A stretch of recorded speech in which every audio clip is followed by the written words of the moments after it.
बिस्मिल्लाहिर्रहमानिर्रहीम। अस्सलाम वालेकुम बच्चों। लेक्चर नंबर 23 में आज हम देखेंगे कि ट्रांजिस्टर कैसे वर्क करता है और इसको बैटरी के साथ जब हम जोड़ते हैं तो ये कैसे इसको कनेक्ट किया जा सकता है किसी भी सर्किट के अंदर। ठीक है जी, तो चलते हैं ट्रांजिस्टर की तरफ। तो पहले हमने कल ये बात कर ली थी ट्रांजिस्टर क्या होता है।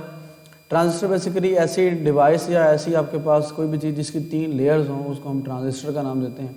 तो नॉर्मली हम सेमीकंडक्टर मटेरियल को जब जोड़ते हैं तो उसमें 3 तरह के 3 लेयर्स आ जाती हैं, या तो 2 N होंगी या 2 फिर P होंगी। 2 N के दरमियान एक P आ जाएगा या 2 P के दरमियान एक N आ जाएगा, तो फिर वो जो डिवाइस बनेगी उसे हम नाम देंगे ट्रांजिस्टर का। ये पहले हमने कल इसके बारे में बात कर ली थी, तो मैं थोड़ा सा एक ओवरव्यू दे रहा हूँ कि ट्रांजिस्टर के बेसिकली 3 टर्मिनल्स होते हैं, एमिटर, बेस और कलेक्टर। एमिटर से करंट इंटर होता है, बेस पे जो है वो उधर से यूँ समझ लें कि बेस एक गेट है, उधर से करंट को आपने कंट्रोल करना है, और कलेक्टर जो है वो सारा करंट जो है वो कलेक्ट करेगा। एमिटर से करंट को इंटर करना है, बेस से करंट को कंट्रोल करना है, और कलेक्टर से करंट को कलेक्ट करना है, जो कि सर्किट के अंदर हमने फ्लो करवाना है। तो बेसिकली इसके 3 टर्मिनल हैं। अगर हम इसके साथ बैटरी को जोड़ते हैं तो बैटरी के या तो 2 टर्मिनल होते हैं, और अगर 2 बैटरीज को जोड़ें तो उसके 4 टर्मिनल्स होंगे। तो इसका मतलब है कि ये टर्मिनल 3 है और बैटरी के टर्मिनल 4 होंगे। तो अब हमने जो है वो बैटरी अगर इसके साथ अटैच करनी है तो बैटरी को अटैच करने के लिए हमारे पास कम से कम इसके अंदर 3 टर्मिनल यूज़ करने होंगे। चौथा टर्मिनल किधर जाएगा? तो हाँ, इसका मतलब ये होगा कि एक टर्मिनल जो होगा इसके अंदर वो एक टर्मिनल कॉमन हो जाएगा। यानी कि अगर आपने बेस के ऊपर नेगेटिव नेगेटिव लगा दिया तो 2 पॉजिटिव एंड जो है वो दूसरे एंड पे आ जाएंगे। इसी तरह अगर आपने बेस के ऊपर पॉजिटिव दे दिया और दोनों एंड के ऊपर नेगेटिव नेगेटिव आने चाहिए। ठीक है जी। तो यहाँ से एक बात आपके क्लियर हो जानी चाहिए कि जब आपने किसी ट्रांजिस्टर को किसी सर्किट में अटैच करना है तो ट्रांजिस्टर को सर्किट में अटैच करने के लिए कम से कम 3 टर्मिनल होंगे। ऑलमोस्ट बैटरी के 4 टर्मिनल होते हैं, तो इसका मतलब है एक टर्मिनल जो होगा वो कॉमन हो जाएगा इन दोनों में, बाकी 2 टर्मिनल जो होंगे वो इसके साथ काम कर रहे होंगे। तो ये सारी बातें हमने कल पढ़ ली थी कि ट्रांजिस्टर 2 तरह के होते हैं, NPN और PNP, और इसकी जो कंडीशन है वो ये होती है कि एमिटर और बेस जो होता है इनका जंक्शन जो होता है फॉरवर्ड बायस होता है, और बेस और कलेक्टर का जो जंक्शन होता है वो रिवर्स बायस होता है। ये इसकी एक्टिव स्टेट है। ये इसकी बेसिकली 4 मोड्स होते हैं इसके अंदर कि ये दोनों इसमें ये फॉरवर्ड बायस में आ जाए, ये रिवर्स में आ जाए, ये रिवर्स में आ जाए, ये फॉरवर्ड में आ जाए, ये दोनों फॉरवर्ड में आ जाएंगे या दोनों रिवर्स में आ जाएं। बेसिकली 4 मोड्स होते हैं। वो मोड्स हमने यहाँ पे अभी डिस्कशन नहीं करनी उसकी, वो जैसे आप हायर लेवल पे जाओगे तो वहाँ पे इसको मज़ीद डिटेल से पढ़ोगे तो वहाँ पे इसके मोड्स के बारे में डिस्कस किया जाएगा। तो बेसिकली आपने सिर्फ यहाँ पे इतना याद रखना है कि जब भी नॉर्मल कंडीशन के अंदर जब हम किसी भी ट्रांजिस्टर को ऑपरेट करवाते हैं तो ट्रांजिस्टर को ऑपरेट करने के लिए 2 जंक्शन है यहाँ पर, एमिटर और बेस, और दूसरा है बेस और कलेक्टर। एमिटर और बेस जंक्शन जो है वो फॉरवर्ड बायस होना चाहिए, यानी कि इंटर होगा, करंट जो इंटर होगा वो एमिटर से होगा, बेस से होता हुआ कलेक्टर पे जाके कलेक्ट हो जाएगा। ठीक है जी। और बेस और कलेक्टर जो है इनका जंक्शन जो है वो रिवर्स बायस होना चाहिए ताकि करंट आगे मूव ना कर सके। तो ये इसकी कंडीशन है जो कि आपने अच्छे तरीके से करनी है। 2 तरह के हमारे पास ट्रांजिस्टर होते हैं, NPN और PNP ट्रांजिस्टर।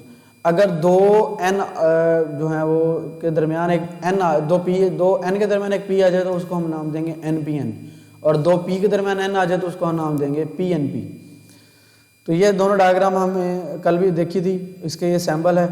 अगर तो बेस के ऊपर N आ जाता है, जो N टाइप मटेरियल है, तो एरो अंदर की तरफ आएगा, और अगर बेस के ऊपर P आ जाता है तो एरो बाहर की तरफ आएगा। ये आपने इसका सैम्पल इस तरह से याद कर लेना है कि अगर तो बेस के ऊपर N टर्मिनल है तो ये एरो अंदर की तरफ लगेगा, और अगर बेस के ऊपर P टर्मिनल है या P टाइप मटेरियल हमने यहाँ पे बेस को बनाया हुआ है तो यहाँ पे हम इसको कहेंगे कि एरो बाहर की तरफ।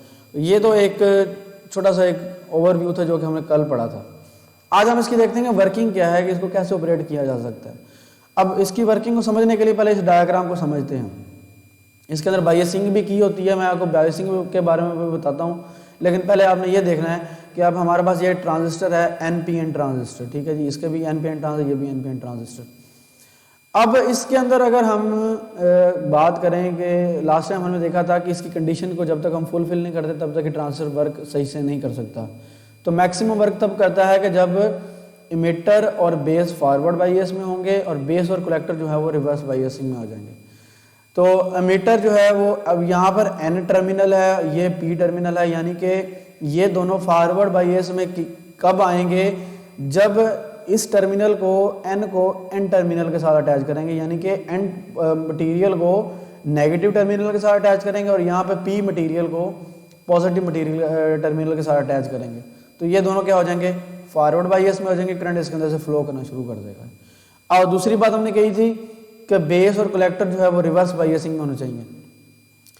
अब बेस यहाँ पे कलेक्टर जो है ये N है, कलेक्टर रिवर्स बायसिंग में तब आएगा जब इसके N के साथ हम P लगाएंगे और इसके P के साथ N लगा देंगे। तो वही हमने किया कि N टर्मिनल के साथ, N मटेरियल के साथ P टर्मिनल को अटैच कर दिया और इधर P के साथ N को अटैच कर दिया। ठीक है जी। तो अब ये देखें, ये वाला पॉइंट यहाँ पे कॉमन आ गया इनके दरमियान ना। अब एक ये हो गया, दो ये हो गया और तीन ये हो गया, ये इनके दरमियान कॉमन हो जाएगा। अब जैसे ही हम इसको सर्किट के साथ अटैच करेंगे तो करंट जो है वो इस रीजन से होता हुआ, यानी कि एमीटर से होता हुआ बेस की तरफ फ्लो करना शुरू कर। अगर हम इलेक्ट्रॉन की बात करें तो यहाँ से नेगेटिव चार्जेस जो हैं वो इसके अंदर से फ्लो होते होते इसकी लेयर के ऊपर आके डिपॉजिट हो जाएंगे। अब जैसे ही लेयर के ऊपर अगर डिपॉजिट होंगे तो पहले से जो नेगेटिव चार्जेस यहाँ पे पड़े हुए थे वो रिपेल होना शुरू हो जाएंगे। रिपेल होके ये बेस की तरफ जाना शुरू हो जाएंगे। अब हमें पता है कि बेस जो होती है वो बड़ी थिक होती है, छोटी सी होती है बेस, है ज़्यादा मतलब मोटी नहीं होती।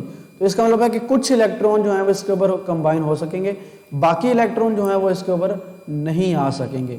तो अब क्या होगा कि बेस बाकी इलेक्ट्रॉन को कंट्रोल नहीं कर पाएगी। जैसे इलेक्ट्रॉन यहाँ से मूव करेंगे बेस की तरफ, तो अब इलेक्ट्रॉन यहाँ पे मूव करने के बाद इसके पास आएंगे दो रास्ते, या तो ये इस पॉजिटिव टर्मिनल की तरफ चले जाएं अट्रैक्शन की वजह से, ठीक है, या फिर वो इस कलेक्टर की तरफ चले जाए इस अट्रैक्शन की वजह से। यहाँ पे देखें आप, इसके ऊपर भी पॉजिटिव टर्मिनल है, अट्रैक्शन होगी, और इसके ऊपर भी पॉजिटिव टर्मिनल है, यहाँ पर भी अट्रैक्शन होगी।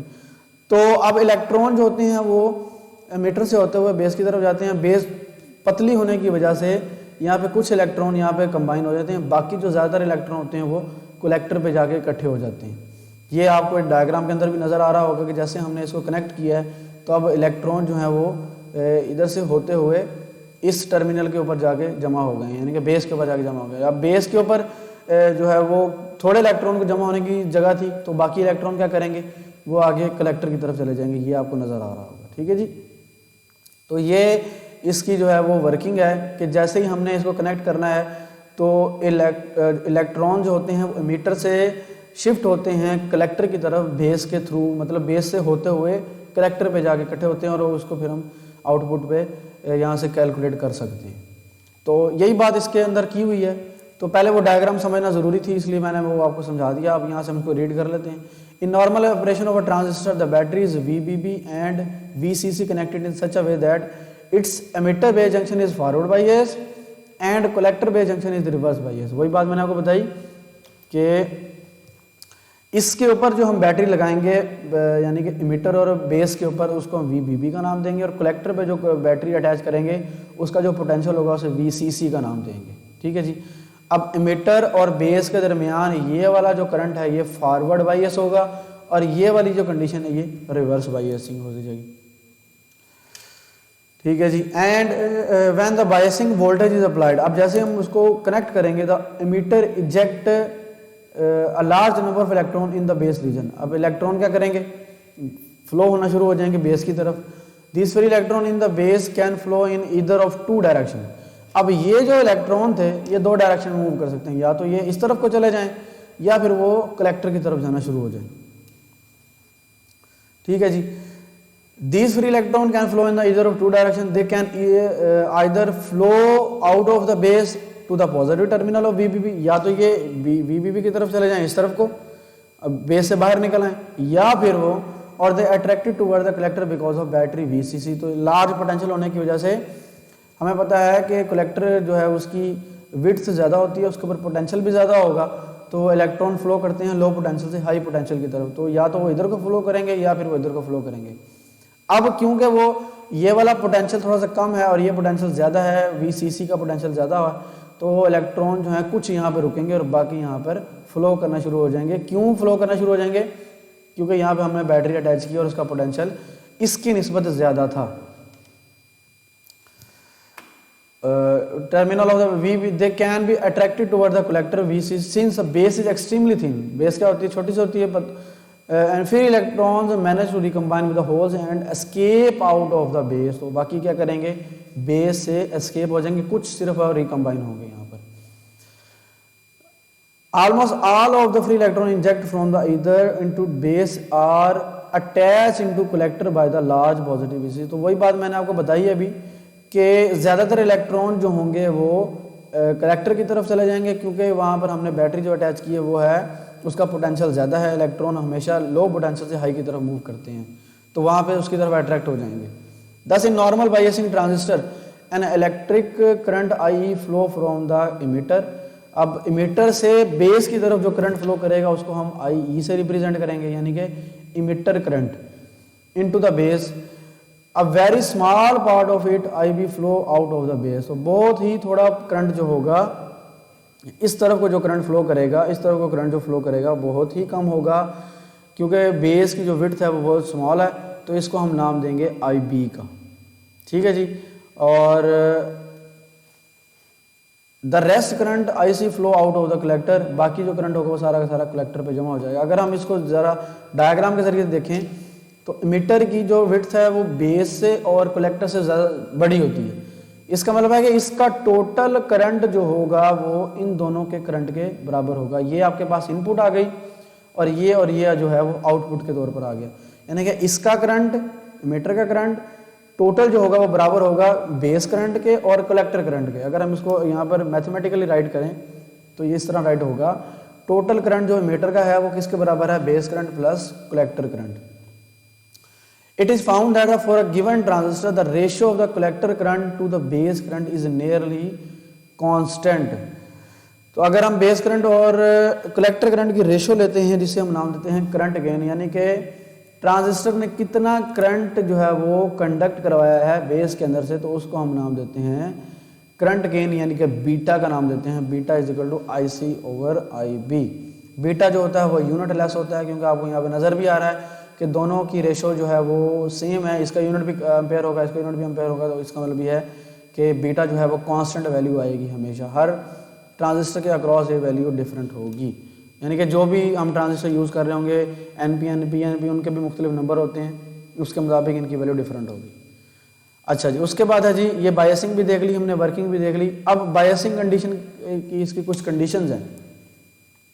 ये मैंने आपको पहले भी बता दिया है कि हमेशा नॉर्मल कंडीशन के अंदर, एक्टिव स्टेट के अंदर 4 स्टेट होती हैं, उनमें जो हमने काम करना है वो किस में करना है, एक्टिव स्टेट के अंदर. एक्टिव स्टेट क्या है इसकी, कि इमीटर से बेस तक जो जंक्शन होगा उसको रखना है फॉरवर्ड बायस्ड, और बेस से कलेक्टर जो जंक्शन होगा उसको हमेशा रखना है रिवर्स बायसिंग.